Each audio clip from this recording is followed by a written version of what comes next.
પોરબંદર રાણાવાવ તાલુકાના આસિયાપાટ ગામે વાછરા દાદાના મંદિરને મળી ડિમોલેશન નોટિસ। આસિયાપાટ ગામે રાજસી વખતના વાછરા દાદા મંદિરની જગ્યા ખુલ્લી કરવા તંત્રએ નોટિસ ફટકારી।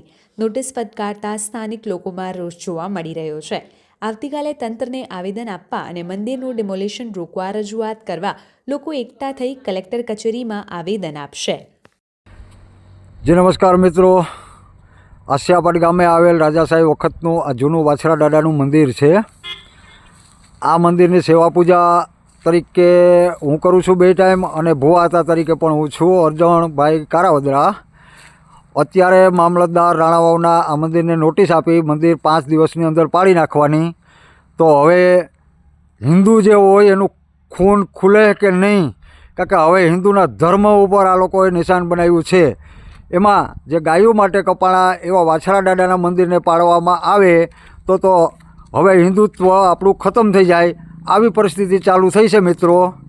તો આપ સૌ આમાં સાથ અને સહકાર આપો અને મામલતદારને બધા એકઠા થઈને કહો કે ભાઈ મંદિર પાડવામાં નહીં આવે, કારણ કે 5 દિવસ પછી તો એ આ મંદિર પાડવાનો છે, બરાબર। એને અત્યારે હવે વાછરા દાદાનું મંદિર એને ટાર્ગેટ આવ્યું છે મિત્રો, બરાબર। જો આ દાદાનું મંદિર છે, આમાં ખોડિયારનું ફરવું છે, આ જૂના રાજાશાહીના વખતના અહીંયા છે, ગઢવીઓના નેહડા હતા ત્યારના, આમાં આવડનું ફરવું છે, આ દાદાના ફરા છે વાછરાના મિત્રો।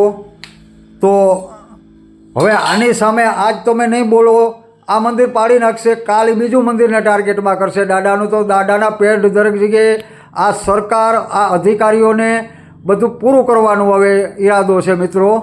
તો હવે આમાં ખરેખર સાથ સહકાર આપી અને સૌએ મળી અને આ મંદિરનું ડિમોલેશન રોકાવવું જોઈએ એવી મારી આપ સૌને વિનંતી છે।